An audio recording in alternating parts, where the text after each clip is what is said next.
So Tower of Fantasy finally dropped a couple days ago. Now I've been waiting for this game ever since I started playing Genshin Impact a couple months ago. A lot of people kept telling me that this was going to be the game to kill Genshin. Now, I just started playing Genshin not too long ago, so I was still having fun in that game. But after finally getting caught up in the story, and now just waiting for the new update, I gave this game a shot. The game is free to play and also has some gacha systems just like Genshin does. Actually, this game is pretty much what happens when somebody copies off of somebody else's homework and changes some slight things in it. On day one, we were having problems loading into a server since there was a large amount of people playing too. But the one thing I can say is the devs were actually doing their jobs and made extra servers literally in a couple of minutes of it releasing. Now, we all know day one releases are never good and there's always something that goes wrong. But honestly, this was one of the better launches I've seen in a while. After loading in, you're introduced to the character selection, which you can choose between the male or female character. One thing that makes this game different from Genshin was the fact that you get to create your own character. They do have characters that you can get from the special offers menu, but unlike Genshin, they give you the option to use the character you get, or you can use their weapon for your toon instead of using the character. After the intro, you're set loose into a beautiful world sprawling with other players. And since it's a shared experience, you could be fighting and other players can join in and help you. Let's talk about the story. It starts off with you and I guess that's your sister running away from some bad guys, and they end up catching up with you and erasing your memory. After waking up, you're introduced to a girl named Shirley and your own Paimon. Mia. After going through the tutorial, they introduce you to Zeke, who I can say is a really cool looking character. After a couple of events take place, you're set on your journey to help Shirley from dying and bring her and Zeke back to the town.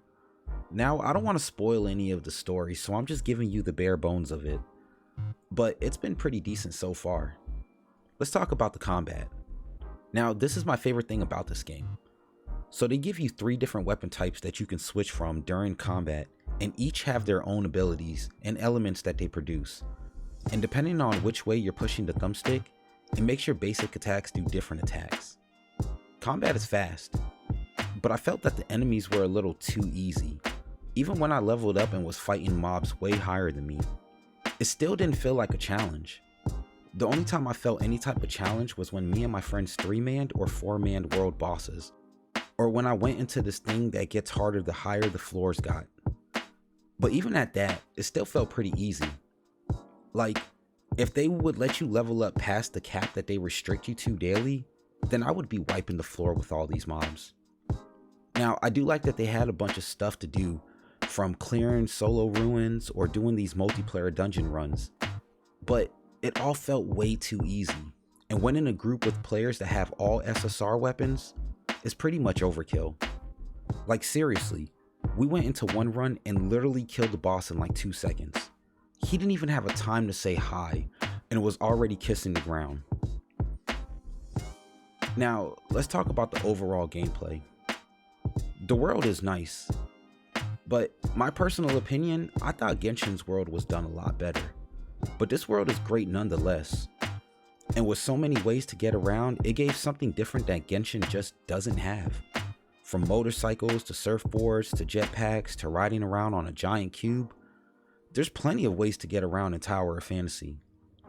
Now, the world isn't that big yet, but that will change over time with new updates. One thing I really loved was how much the game rewards you. Every time I turned around, I was getting a black or gold nucleus to get an SSR character, which I can say was very fair on giving you SSR characters, unlike Genshin's money grab system. This game has been out for 3 days now, and at the time of writing this review, I've gotten close, if not more gold characters than Genshin gave me in a month. Not to mention just walking around in the open world and finding different things like dandelions, rocks with tars to melt, and various plants to throw things in will also reward you with a black or gold nucleus. And when you complete different activities in the game, they also reward you with materials for you to use to level up your weapons or your gear. This game has a lot of stuff for you to micromanage though. From weapons, weapon chips, mounts, suppressors, separate gears that you put on different clothing spots, and many more. And not to mention that each of those that I just listed can be upgraded with various materials that you get throughout the game. It was a lot the first day trying to figure it all out, but after a little bit, you get the hang of it pretty quick. Now, let's talk about the cons. We're going to go from smallest complaint to my biggest complaint. First on my list is the stamina. The stamina sucks. When trying to climb up anything, you literally run out of stamina as soon as you jump climb like 3 times. It got to a point where I didn't even bother to climb. I just waited for my jetpack to come off of cooldown. Which brings me to my second complaint. The cooldown on your jetpack is way too high. And with that being the best option to climb, it makes no sense why I have to wait a whole minute for it to cool down. And you don't notice how long a minute is until you're standing on a ledge and the only way to get up this tall cliff is the jetpack. And since your stamina depletes way too fast, you're just standing there. My third complaint is during a lot of the cutscenes, the voices were just non-existent. Or the cutscene would just randomly cut off at the end of them and skip the whole conversation. And it had me thinking that I pressed something wrong to skip it. My fourth complaint is the auto-targeting. Now, you would think it's cool to have an auto-targeting system, but when you need to target something else and it keeps making you attack the boss instead of anything else, it becomes a big deal.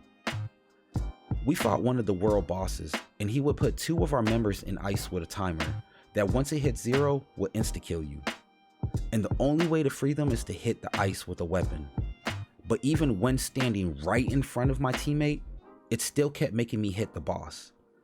They really need to fix this because it's very annoying when you're dying from a game mechanic that's not even working well. My fifth and biggest complaint is the daily level cap that's forced on you. Now, I know it's going to be changed the more that days go by, but since my reviews are based on my experience with the games that I play, this was a big deal for me. The level cap really put a limit on things that you can do in the game, and after you hit the daily level, there's no more story quests to do when you have to wait until the next day just to complete it. That sucks for people that have 1 or 2 days to just enjoy the game, but now is limited on how far they can progress in the game because there's a level cap. Like, why would they even put that in a game that they spend years on for you to enjoy, but then they limit your enjoyment? To me, it's not a very good system, and the ones who start the game months later are the ones who will be actually able to enjoy it with no limits. Now, they have a thing where you can pay to advance early, but for me personally, I wouldn't be spending any money on things like that because it's a terrible system to put in place and just shows how greedy these game companies can get. And with this being a gacha game, we're already spending money on SSRs and upgrades, and now you want me to spend money so I can level up? Seems very greedy to me. Especially since after a couple weeks, everybody will be able to play freely and not have to worry about that. Tower of Fantasy might not be the Genshin killer I thought it would be, but it does a damn good job of coming close. With minor things they could fix with updates, I give Tower of Fantasy a 7 out of 10. Let me know down in the comments how you feel about the game. And if you want to join our crew in the game and fight some world bosses with us or do other activities, join the Discord. The link is in the description below. Now, I'm going to leave you guys with some gameplay, okay? Y'all take care. Bye.